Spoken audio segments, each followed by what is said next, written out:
Namaskar. Hello and welcome to PGurus channel. I'm your host Sri Iyer. This is a special transmission time at 7 p.m. because we are going to analyze not only the election results but what is the path ahead for India as a democracy. The AAP has become a national party, and like it or not, Mr. Modi has won big in one place and lost big in another place, and came a close second in a third place. So the results are all over the place. And who better than the messiah of messaging, Suhel Seth, to try and look at the tea leaves and predict how India is going to look, perhaps in 2024, what are things happening, and the impact of an election like this one. Suhel, namaskar and welcome to PGurus channel. Thank you, Sri. As always, a pleasure to be with you and on PGurus.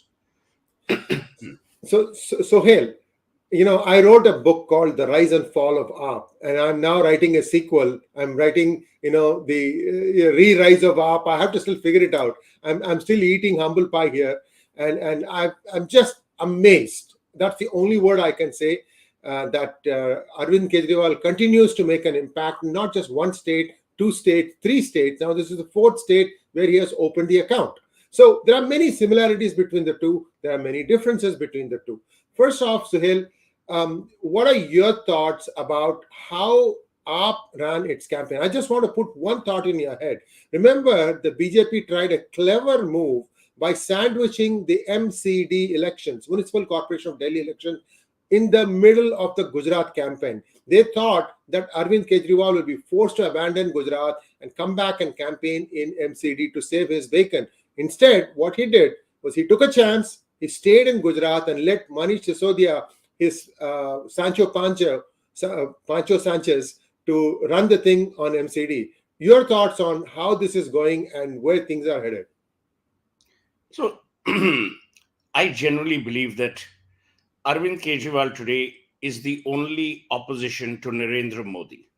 Remember one thing, Sri, from 1942, we were a country that was led by individuals.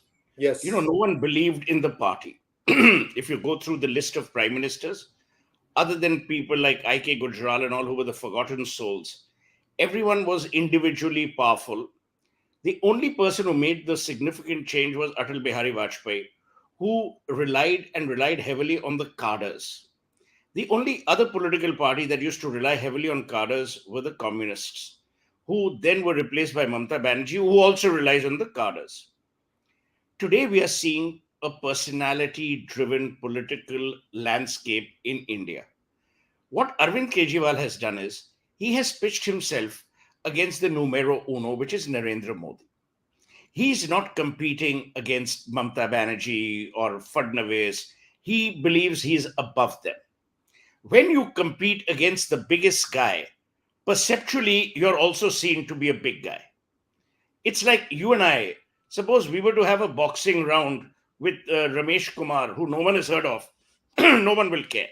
But imagine if you and I were to have a boxing bout with Mike Tyson. Everyone would say, yaar, Sri mein to kuch cheez hai. He's taken on Mike Tyson. Now, you would lose horribly. I mean, both of us would. But the fact is, people say, wow, isme kuch zarur hoga. The isme kuch hai syndrome has now creeped into the political framework of Arvind Kejriwal and the political landscape qua Aam Aadmi and the BJP. So that's number one. Number two, Arvind Kejriwal is Modi 2.0, but slightly sharper. And I'll tell you why. He is fighting on the same battlegrounds that Modi has fought all his life. The battlegrounds are three. Number one, create a perception of development and make that stick. Number two, keep talking about changing the world, changing lives, helping the commonest of the common, the poorest of the poor. And number three, disrupt, disengage, disparage your political opponents by playing the victim card.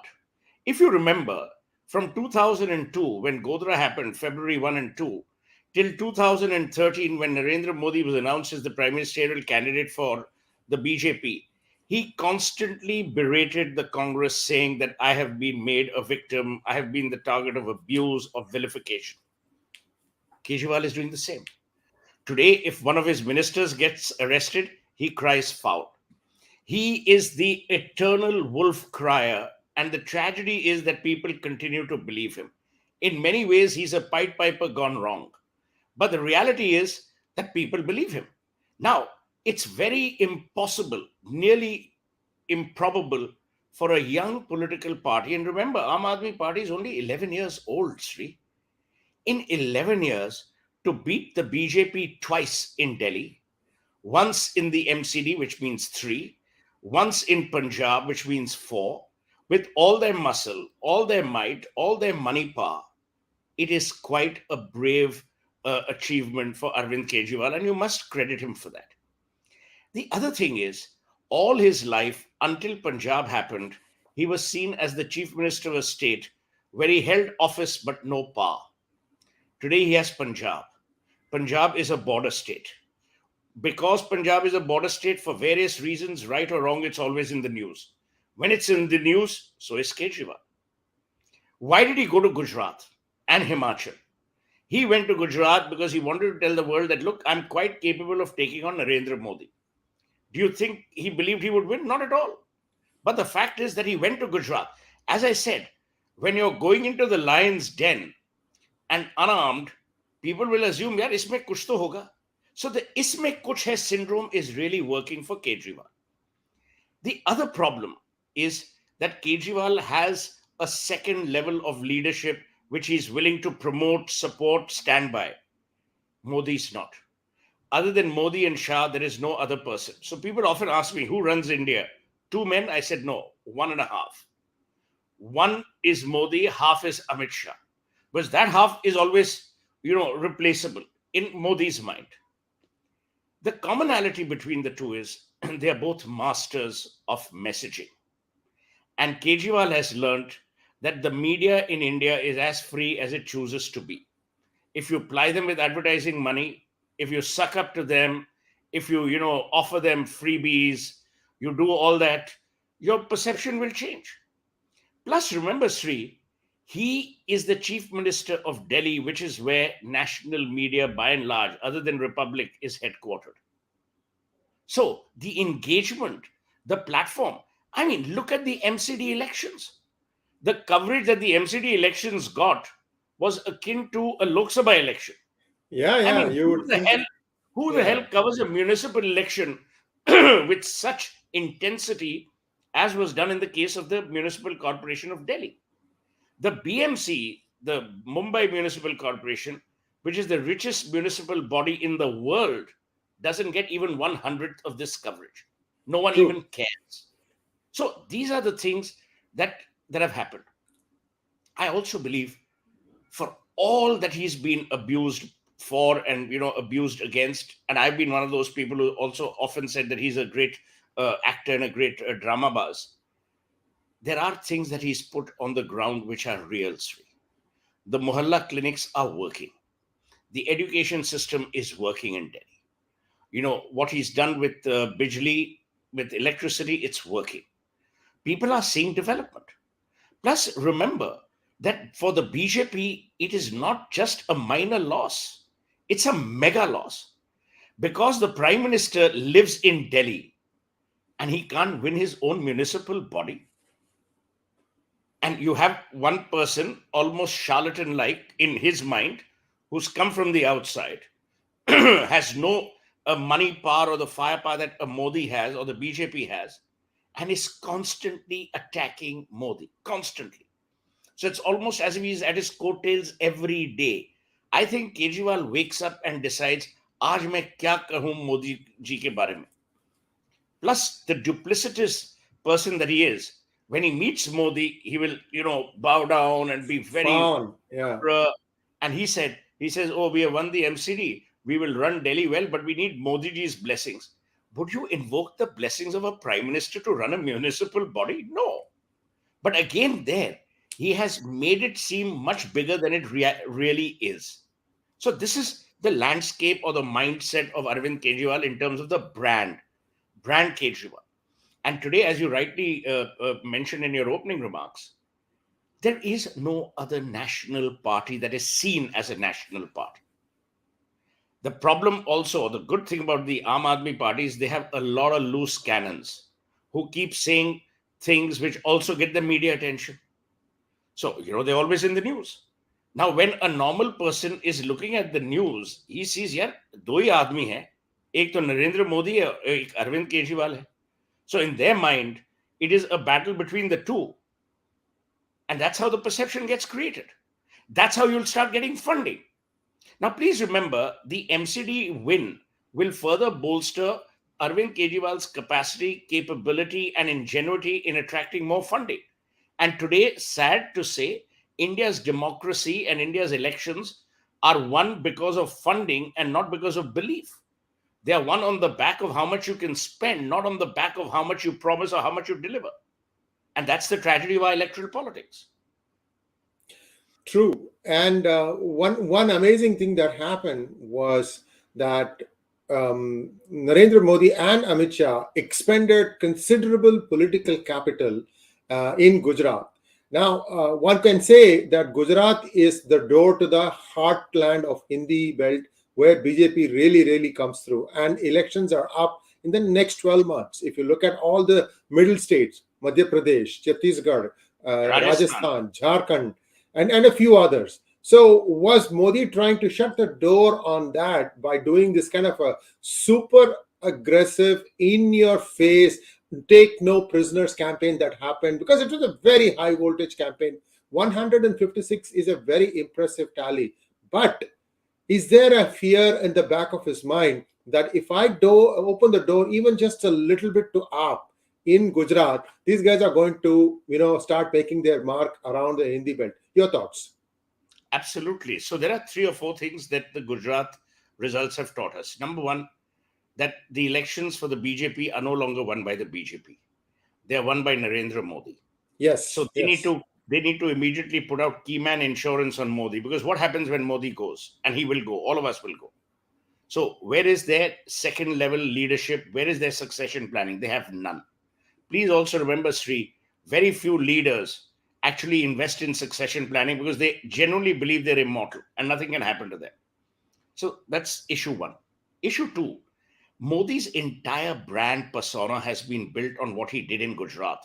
If he had lost Gujarat, there would have been egg on the face.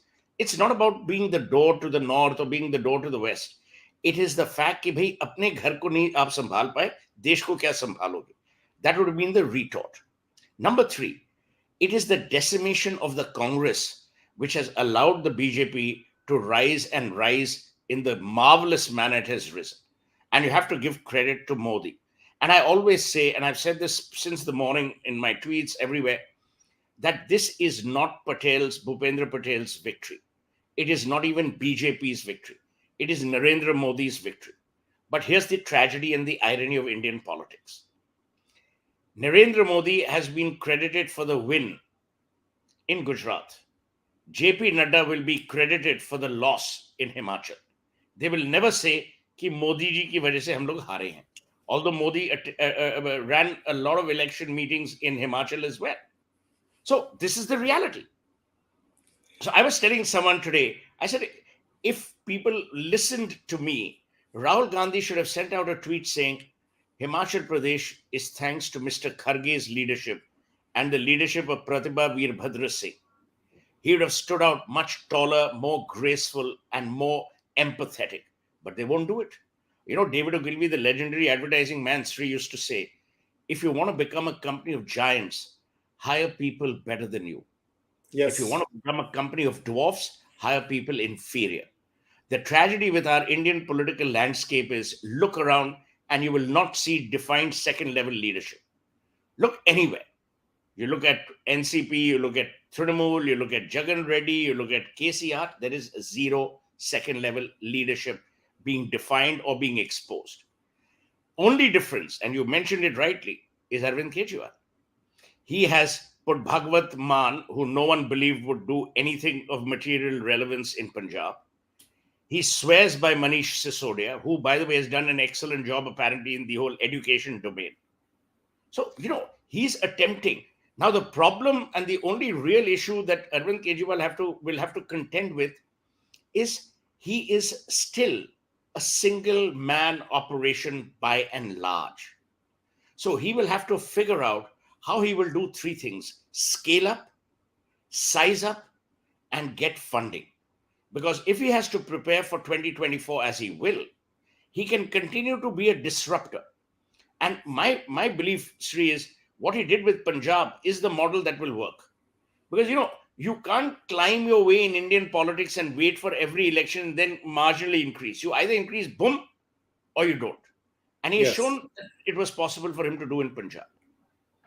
Absolutely. And viewers, you can send in your questions using the hashtag Ask Suhel. We are about halfway through the program. Suhel, I request you to, let's do a couple more questions and then we can throw the floor open for Absolutely. questions. At this time, we have no question, but we're just asking people. You can ask questions as long as they're on the topic. Now, Suhel, we looked at the impressive success of the BJP in Gujarat. And we are saying that Himachal's loss will be hung on somebody else's shoulders. MCD, this is a conundrum to me because the Janata of Delhi has given some very strong messages to both Amit Shah and Narendra Modi, as well as to Arvind Kejriwal. Because if you pass the results, go underneath a little bit. The Janata has been very critical of the way they handled the Shaheen Bagh riots, the way they handled the Delhi riots, the way they handled the the farmer agitation. And the same way, even Arvind Kejriwal has suffered at the hands of the public, the populace, because in those areas where there was Tahir Hussein's larger than life shadow, the Congress won. AAP lost. So there is a big message that the electorate of Delhi is giving to the country. Your thoughts, sir? My belief, Sri, on this issue is, if you see the firepower that the BJP had brought to play, you had 4 to 6 union cabinet ministers, you had chief ministers, you had all these people campaigning in the MCD elections. So it's not that they were sparing any firepower. And for them, it was a huge loss of face because the BJP was presently in power in the MCD. So for the BJP to lose is a humongous loss. And it also shows, in a very ironic manner, it shows that Arvind Kejriwal continues to have the support of the people of Delhi. So my belief is that Kejriwal has only bolstered the belief system. What did they do? They had that liquor scandal. They tried to implicate him, and they may implicate him, but none of that has actually cut any ice with the people. So perhaps the BJP needs to rethink its strategy. See, what has also happened is it happened with Trinamool. If you remember, in the elections in Bengal, just before the elections, there were raids, there were people arrested, blah, blah, blah. Did it impact Mamta? No. Sometimes it works in a perverse and reverse manner. Sometimes people feel, election kyun nahi lad rahe? Why are they using the agencies to fight their battles? So you never know how these things work. Second, as you rightly said or asked, what message does it send? The message that it sends. So if I were to analyze in one sentence as to what I would say about Indian politics today, democracy is back, even though fleetingly, because the semblance of an opposition seems to have appeared. Please remember, Sri, we cannot have a democracy, robust or otherwise, if we don't have a meaningful opposition. Now, what remains is the following. Most political parties, other than the BJP, when they fight an election against the BJP, they're cutting into each other's votes. For instance, Aam Aadmi Party and the Congress, qua Gujarat. Either there will have to be some level of alignment, pre-electoral understanding, where parties then take a call on winnability rather than on ego, and then go and fight the BJP. Because currently the BJP will be unstoppable, as I said, for two reasons. There is no question about the magnetism, the affection, the popularity of Narendra Modi. There is absolutely no question. I will say one thing. Now, it may be unpopular, and I'm not a bhakt. I don't give a damn about any political party. I haven't seen the concentration of power and perception in any one individual after Mohandas Karamchand Gandhi that I've seen in Narendra Modi. It's almost as if he can do no wrong.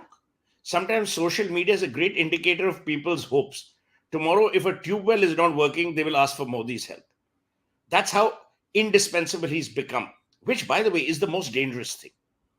Because if something happens to him or he falters, the entire thing will crumble like a house of cards. So, what BJP needs to figure out is where and what is their post Modi scenario looking like. Then decide who are the people they will cherry pick to lead the next round of BJP's political campaigns. Who, by the way, will need to be exposed now and not closer to 2024. Absolutely, Suhel. And last question for you. By some accounts, one third of India is now middle class, firmly in middle class, meaning lower middle class, and upper middle class.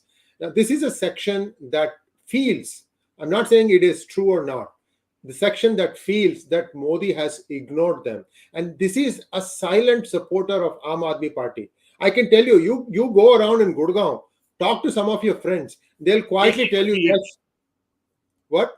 They hate the BJP. Yeah. So why? Why is it happening? And this is something that there is a silent groundswell of support for AAP, and these are people who are willing to go and vote. These are people who usually used to stay away, saying that our vote is not going to make a difference. This is something that BJP, especially Modi, has been ignoring ever since COVID happened, or even before that. Your thought whether this will come back to bite him in the wrong place in 2024. Now I'm not looking at the other states. I'm looking fair, square in 2024 Lok Sabha elections. So there are four things that you have to understand about India. We are in many ways, as Caesar would say, we are fickle.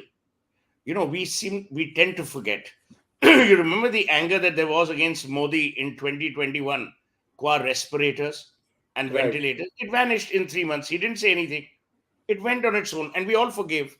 That's who we've become. Number two, the traders, which is the part of their base, today feels neglected. You remember we did a show on PGurus around Amazon and how e-commerce sites were Yes. violating the sanctity of their operating terms in India. Yes. Modi didn't do anything. To this day, nothing has happened to Amazon. The Kirana stores have been wiped out by and large. And I don't mean to say this, but it is more Reliance that is supporting the Kirana stores and the mom and pop stores than anyone else, not Right. Modi. Number three, people are now getting tired of this constant beration, constant promise, and this constant referencing to religion. See, people invest in countries they like. They don't invest in countries that have the symbolism or the ecosystem where you engender fear. People are scared, no matter what you might say. Now, I have to admit that it is very rarely does Modi make outlandish statements. But when people from his party make and there is no rebuttal or there is no putting them down, then people say, "Oh, this must be the party line, or this must be Modi's thoughts." So Modi also gets a lot of flack for stupidity and stupid comments that other people are making. But the fact is that it is a one-man show. So if you take the credit, you have to also take the debit. And that's what's happening in Modi's case. To answer your question about 2024, to my mind, and I will say this publicly, there is no question that the BJP will form the government at the center. And I'll tell you why. The mainline states, which are contributory states, especially Uttar Pradesh, is not going to go anywhere away from BJP. No matter what, Yogi Adityanath is doing a fabulous job. And I'll tell you why. Industry leaders are happy. The common man is happy because of law and order. There is great revival of one district, one craft. So, to my mind, there's a lot of good that is happening in Uttar Pradesh. Now, obviously, Yogi also knows that he better not talk too much about it because it might cut into the popularity or the perception of Narendra Modi.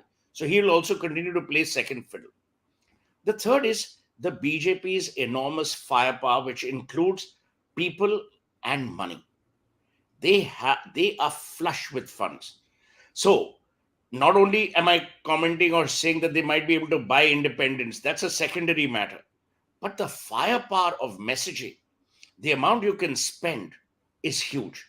My only worry for them is that they have lost Bengal and Punjab and Himachal in spite of that firepower. So therein lies a lesson for opposition leaders, that you can still win an election without the kind of money that the BJP spends on those elections. And it has been proven not once, it has now been proven 5 or 6 times. So that's something that they need to worry about. And Bengal, by the way, was a big lesson to them, big jolt. But in Bengal, they were spending tons of money and they lost Bengal. And So these are large true. contributory states to the Lok Sabha. Yes, yes, yes, yes. So true, so true. So now we can take some questions from our viewers. Suhel, very, very hatke sochne ki baat hai. These are things that what you have said are things that people are probably having similar thought. Not all of them in one place. So you take a look at this program for 30-35 minutes. You get the gist of where India is headed. I think you have done an excellent job of kind of showing people where things are headed, looking at all the different results and so on. Thank you once again, Suhel. Let's take some questions now. Magnet Ranga wants to know, is it possible that there was a trade-off, Gujarat for MCD, benefit checkmate, or maybe create a split with Mamata Banerjee in the race for leadership of opposition? Today, AK stands a better chance, but Mamata is unlikely to give up. It's a great question. But here the thing is very simple. No political party ever wants to lose an election. No political party. So please don't attribute it to some fine, chess playing. That's not what happened here. They lost the MCD because people didn't believe in the BJP. They won Gujarat because people believed in Narendra Modi. As simple. If the people in Delhi believed that Modi could also run the MCD, BJP may have won. But to be fair, I don't think it's that there was any trade-off that Gujarat for MCD. Because if you see the firepower that Modi and the BJP had used for the MCD, there was no way that they were giving up. None whatsoever. Sujata Venugopal wants to know, which year did Mr. Seth attend Harvard? Actually, I only attended an advanced management program. So I'm not like many TV anchors who will say I attended Harvard. Hey, listen, I didn't go to any IITs. I didn't go to Harvard. I I did it. just I'm an happened English literature student. So I must tell Sujata that I'm more at home with William Shakespeare than I am with Michael Porter. Look at us from our accomplishments, not from our academic qualifications, Yeah. especially since we don't have that baggage of having had a brand school. Just doing some bragging here. Maya Jagannathan wants to know, Suhel, is the massive Gujarat mandate enough to offset defeats in, I think, Himachal and Delhi? Why is the South still eluding BJP? So also in East, whether it is West Bengal or Jharkhand. I think it's a great question. Today, Anand Sharma of the Congress tweeted saying the victory in Himachal for the Congress means that we have broken into the North Indian bastion. Now, let me spend a moment on this, Sri, if you permit me. Absolutely. The BJP has always been a party of the cow belt. They've always been associated with Hindutva. They've always been associated with Hindi, with, all the imprints of language. So, the question that she just asked is very valid as to why have they been unable to penetrate Bengal? Why have they been unable to penetrate the South? But here I must make one correction for Maya. In Bengal, while they lost the assembly, Mamata Banerjee won, but the inroads that they have made in Bengal are substantial. That's number one. Number two, they made inroads in Karnataka. They have a government there in place. Tamil Nadu is tricky, as is Orissa, as is Jharkhand.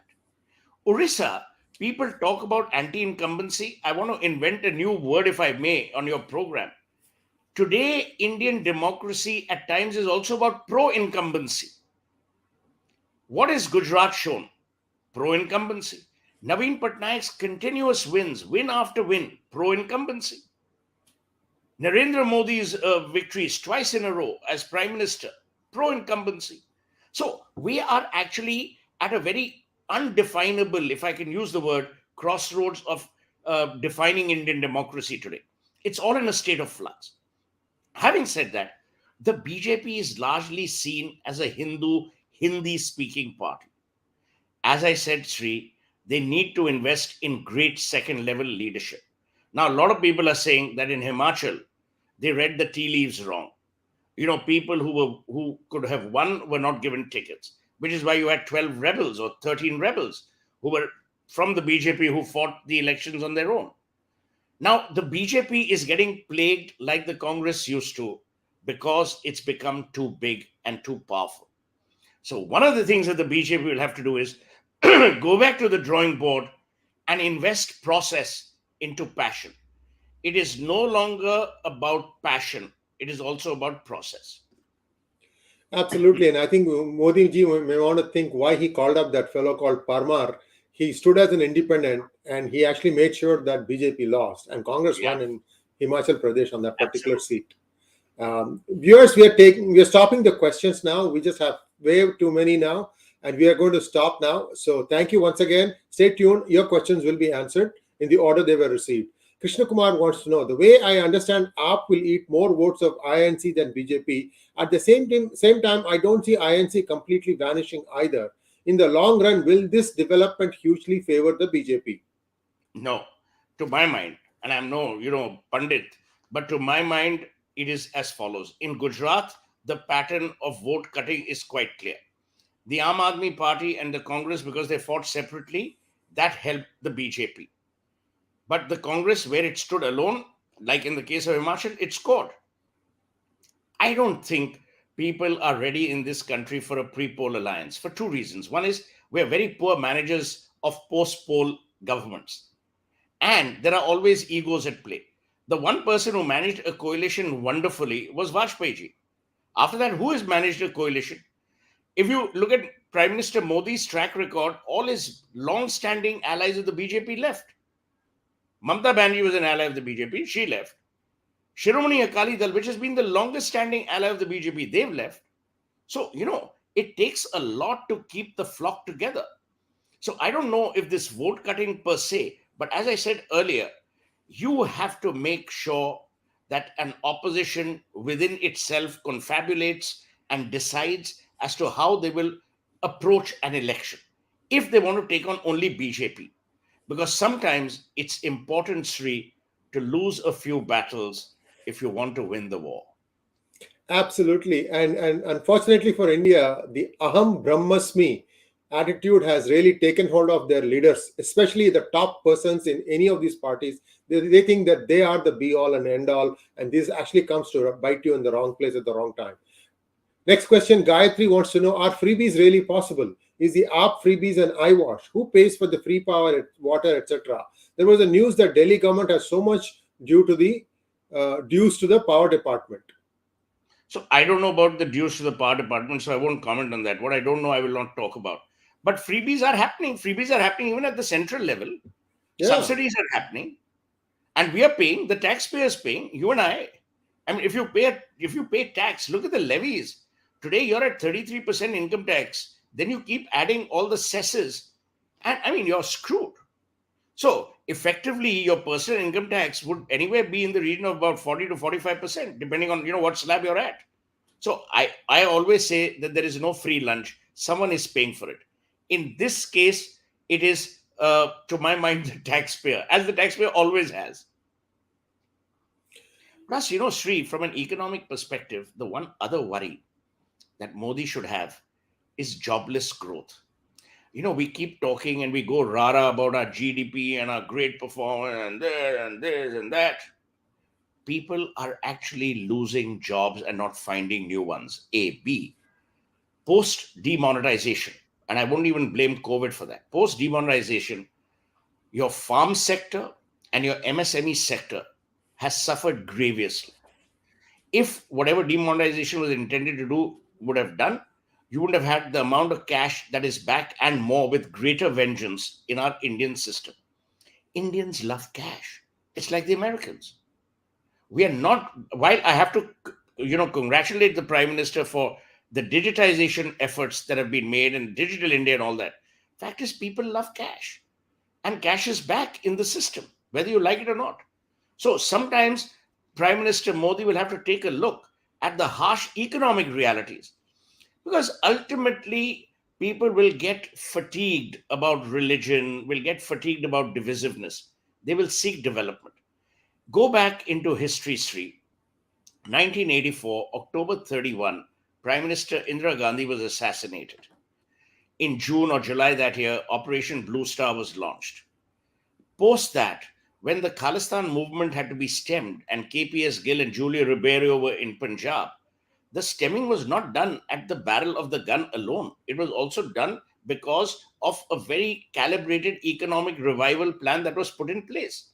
When people have food on the table, they don't look at violence, they don't look at divisiveness. But you can't keep dividing. I mean, it was famously said, religion is the opium of the masses. But that opium is now drying up. People are wanting development. People want to see real stuff. True, true. Next question, please. Jayashree S. Rao wants to know, could AK be dollar pound trained into a patriotic opposition? I think it's a bit unfair to call anyone unpatriotic or patriotic. I would not even use the word patriotic because patriotism is the last refuge of the scoundrel, and I'll let that be. Next question, please. Saroj Patnaik wants to know, Delhi riots, Shaheen Bagh riots, formulas issues, COVID issues, pollution issues, Nupur Sharma issue, corruption issue. Still, BJP loses in MCD. Why don't Delhi have a good leader? This is for BJP. Well, that's a question that you need to ask Nadda and Amit Shah. I totally agree with Saroj. I mean, I cannot understand why they haven't a single person who they can task with managing Delhi. I would have favored Smriti Irani. She's a fighter. She's all there, but she's busy in Amethi. There is no national level leader who is being tasked or who is the face of Delhi's BJP. You have people who are either past singers who are now singing their way, trying to earn their supper. I mean, I really don't know. You look around, there's no one. And as I said on Twitter as well, I said you have to get politicians to be in Delhi, not television spokespeople, because they are busy on television. They're not interested in ground realities. And Saroj is absolutely right. With all that happened, Delhi continues to lose faith in the BJP, which should worry BJP. One personal experience in 2015, before the first elections, where AAP came into prominence and they got 27 or 28 seats, something like that. I don't remember the exact number. I was talking to somebody and they said AAP is going to win because BJP at MCD is extremely corrupt. This is seven years ago, because they were 8 years into their reign as the party that was running the municipal corporation. Said these people are up to their eyeballs corrupt. People are fed up with them because everything costs more because of the corruption, and they were proved right. BJP was the one who opened the door to Aam Aadmi Party. You can say whatever you want to do today, but in 2015 I sensed that. So anyway, I just wanted to put that out there. So this is not something. I'll tell you, I said this the other day and someone said, oh no, you're being too harsh. This is by far the cleanest union cabinet since independent India. There's no doubt. No cabinet minister is making money because they're not allowed to make money. There are watchdogs everywhere. But just below the level of corruption is unreal, Sri. And you know why? Because the cost of risk has gone up. So an income tax officer or officer from department X or Y, in the good old days, if he would charge you 5 lakhs, he's now charging you 25 lakhs. Because the performance risk is so high. That is what BJP needs to worry about. A. B. Please remember that it's not all, honey and sugar when it comes to collecting money. So BJP is doing the same thing. I mean, I'm amazed that the Supreme Court hasn't actually launched and not launched an inquiry, but taken suo motu action on electoral bonds. And the secrecy or the lack of transparency, the opaqueness.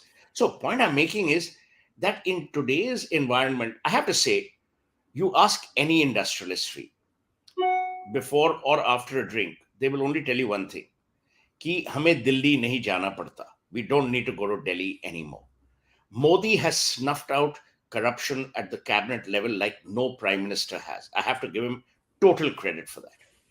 He is unarguably running the cleanest government that India has ever seen. But now, this is my point. How much can one man do? Now, if Modi wants to obliterate black money from India, you and I have a role to play. We can't expect Modi to do everything for us. As citizens, we have to take a call, but we don't want to take that call. So this is the conundrum. And the conundrum keeps getting enhanced. It keeps getting amplified. And these are the realities that we need to contend with. So the Sarojas and the Magnet Ranas of the world are right. Because what is it that is preventing the BJP from coming back to power in Delhi? Obviously, it is some level of disenchantment that the people have with the BJP qua the MCD. What could they possibly have? It's not that they don't like your face or they don't like the clothes you wear. It has something to do with deliverables. It has something to do with decency. And most importantly, something to do with transparency and honesty. And that's where the BJP is lacking. And Shatrubodh wants to know, what would AK do to win over southern states? Because it's an altogether different ball game. Absolutely. And as I said in Shatru in my earlier remarks on Sri's program just now, he has to create a level of regional leadership that is not ever available right now. And it's easy for him to do it. I'll tell you why. As the BJP grows in size, it will have many people contending for the top posts in all these regions. He needs to either break them away or take them away from the Congress. As simple. But he has to hire people better than himself in those regions. He can't be the face of every region. You know, even the communists, it's very interesting. When Jyoti Babu was the chief minister, the more powerful person in Bengal was Pramod Dasgupta, who was the general secretary. You remember, Sri, there was a time when they wanted Jyoti Basu to become prime minister. Yes, he rolled it down. Yeah. The scuttling was done by Prakash Karat and by Sitaram Yechuri. The then General Secretary of the CPIM, Harkrishan Surjit, wanted Jyoti Basu to be Prime Minister because that would have given them some heft. It would have allowed them funding capabilities. But the Communist Party didn't allow it. Jyoti Basu was a great leader, but he was confined to West Bengal. Today, my point is that Kejriwal needs to, rather than ship people from Delhi and helicopter them in, he has to do what he's done with Bhagwat Mann. Bhagwat Mann is as Punjabi as you can get. He's as much from Punjab as anyone can. And that's good. That has to be the strategy. Like the BJP has done with Yogi Adityanath, like they have done with Vasundhara in Rajasthan. So that, to my mind, is what needs to be done. And please remember, if you look at Karnataka, no matter what you might say about him, it was Yedurappa who delivered Karnataka to the BJP. No one else. Yes. Bommai is only reaping the harvest that Yedurappa planted. By the way, Bommai means Khilona. Yes. No disrespect to the honorable chief minister. I'm just literally translating the name.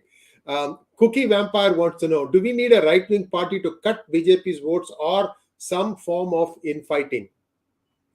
I don't think so. Yeah. BJP is too well-heeled, well-organized.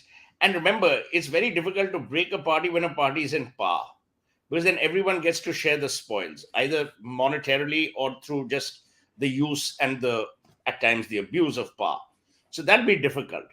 I'm not too sure that another right-wing party, as I said, Rahul Gandhi and Arvind Kejriwal, when they do their temple, church, /mosque runs, they are only poor imitators.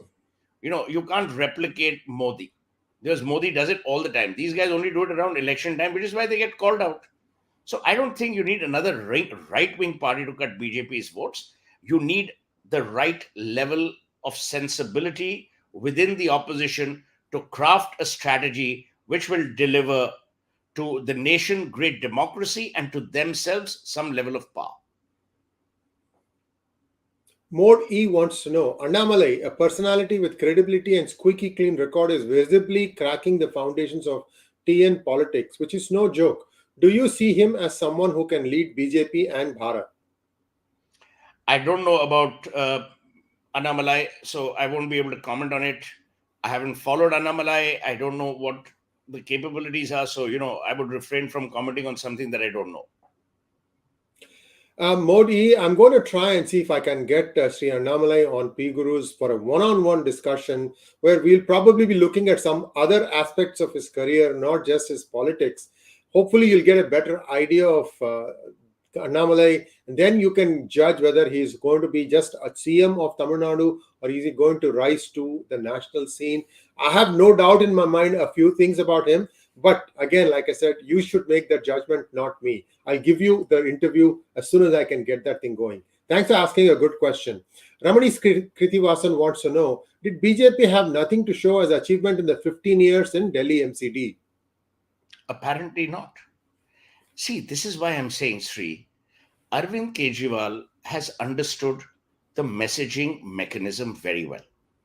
He has also realized that it is not only important to talk about the good that you've done, but to constantly recalibrate and instill in other people the bad that the BJP has done, which he has done in the case of the MCD. Now, you tell me, as someone who is neutral, who lives between here and the United States, if you have heard stories about the corruption in the MCD qua the BJP, you think the person who has to engage with these jokers on a daily basis has it? Of course he has. People are disgusted. They are fed up. Plus, what have you done in Delhi? Despite the fact that you control primarily the police and you control large parts of the urban landscape in Delhi. Then you have the courts who are running their own parallel administration, and at times rightly so. Now, look at when I told you that Indians are fickle, let me take you back to October. October 8 or 9, the stubble burning began. Then you had everyone abusing Kejriwal every day. Kejriwal said, what can I do? Haryana must also cooperate. This must happen. It's the same Kejriwal who, when Amrinder was the chief minister, used to abuse Amrinder Singh. What happened? That story vanished. The day the AQI improved, our memory ebbed. This is India. We never forget. We always forget. And sadly, we always forgive. Who took Kejriwal to task? No one. And why did Kejriwal not be taken to task by the BJP? Because he quietly planted Haryana as part of the Troika. Saying, but what Yes, can yes. I do? BJP sarkar hai. Now, you have the center which says that we control the NCR. You call it the National Capital Region. You have 3 sparring chief ministers. Who gets screwed in the middle? We. You remember what George Bernard Shaw said? When whales fight, shrimps are eaten. We, the people, are shrimps. Well, truly said. Very, very true. Sambhav Jain wants to know, how big of a factor do you think was inflation this time? It's a good question. And let me tell you, there is serious concern amongst the common man about the cost of living. It has become impossible. But here's the tragedy. No one seems to care. You remember there was a time when Sushma Swaraj's government in Delhi fell because of an onion or many onions. Today, no one cares. Because what you're doing is, we have now adopted in our democracy the strategy of distraction and deflection. We will distract, and if there's a serious issue, we will deflect. The media is pliable because parts of the media, large parts, are run by people who don't have a brain anymore. And where they do have a brain, that brain is either for sale or has already been bought. Who's to question? Now, in the good old days, Parliament used to be accountable. The government was accountable to Parliament. Parliament was more robust. Today, that's also weakened. Now, again, you can't blame Modi for that. Although it was Arun Jaitley who famously, when he was in opposition, said that it is the business of the government to ensure that Parliament runs. Today, the same BJP is saying, but what can we do? No one wants Parliament to run. Now, you tell me, finance ordinances of such material value and relevance are being pushed through Parliament when Parliament is not in session. Are being pushed through when Parliament is not in session. Where is the accountability? So the question that I'm asking, Sri, is who in this country is accountable anymore? When you That's have true. zero accountability, what do? And again, you can't say, "Bhai, Modi is responsible." We are responsible. The problem with us as Indians is we are quick to blame someone else. It is only in a car accident that we don't. If a person dies, we say बहुत बुरा हुआ. But if a person survives, भगवान ने बचाया. We have still, we have still not got into the habit of blaming God for death, but we will always blame God for survival. That's who we've become. So true. And last question, Akash Mihir 84, who has won the moral victory this time? I don't think there's any moral victory. I mean, morals were hardly, the factor in these or any elections. So I wouldn't ascribe a moral victory to anyone, because that would suggest that they're really moral. And I don't think they are. I mean, that's the moral lesson that you need to learn. Thank you so much, Suhel. And also, I don't say this thing often enough. You, the viewer, thank you so much. You are what makes PGurus look good, because the kind of questions that were put to Suhel today are a class of their own. You're not making him to give, he is not going to be able to answer anything just like that. He is not prepared for this. And you really have to dig deep to come up with the answers. So thank you, viewer. And Suhel, what can I say? I mean, I think this perhaps was the best program thus far in looking at where the country is going, where it is going, the messages for different parties. I think we have done an excellent job. I should say, you have done an excellent job explaining that to the people.